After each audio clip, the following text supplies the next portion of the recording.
你身边更懂资产配置的朋友，大家好，欢迎来到智享财经，我是李志。6月初，有一位顶级的私募基金经理的产品一天卖了100个亿，他就是高毅资产的邓小峰。2015年最高点成立的产品，到目前它的净值已经翻了4倍。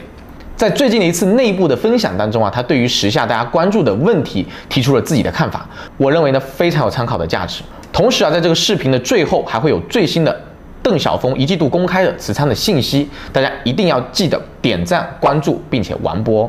在关于碳中和的投资机会之上邓小峰表示，碳中和本质上是要进行能源的转型，不管在新能源领域还是在汽车领域，都会有翻天覆地的变化，这是一个非常大的行业机会。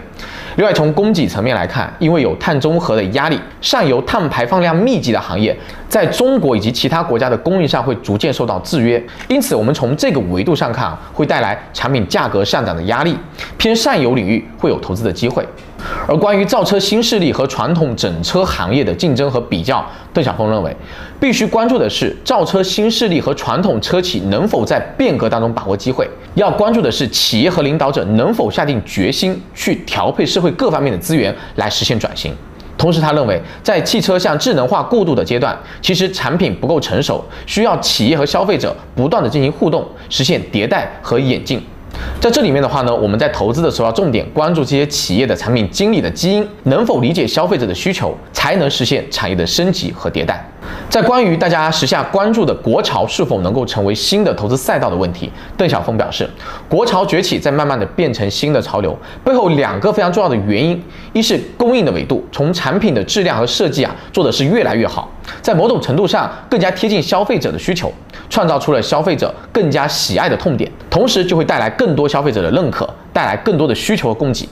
另外一个维度呢，随着一代代年轻人的成长，在新一代消费者的认知框架当中中国产品的质量和调性满足国内需求的特点会更加突出，我们更愿意给国内产品更多的溢价。随着经济发展水平和收入的不断提高，所以在未来多个领域来看，国潮的崛起、国产品牌的升级、消费品领域的创业机会会非常的多。对于当下是否是一个很好的投资窗口的这个维度上看，邓小峰认为现在是做投资一个相对比较容易的窗口。今年是上市公司盈利较好的年份，下半年呢资金面可能会略微收紧，市场更多是一种结构化的一个表现。所以他提醒我们要关注上游资源品、细分制造业的公司，他更看好汽车电动化和智能化的升级，但是他认为要回避光伏，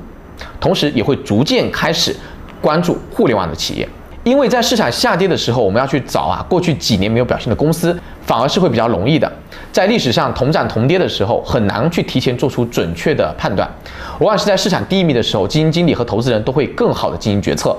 在投资的选择上，他认为关键还是要从企业盈利的角度去看企业的机会，要跟市场头部集中的情况略微偏离一点。在投资组合之上，邓小峰表示，第一，他会增加上游资源品、原材料、细分制造业公司的这个持仓配置；第二呢，会增加信息技术行业的配置；第三，在可选消费主要是布局一些汽车行业的公司；第四的话呢，在制造业也会进行重点布局；第五是能源行业。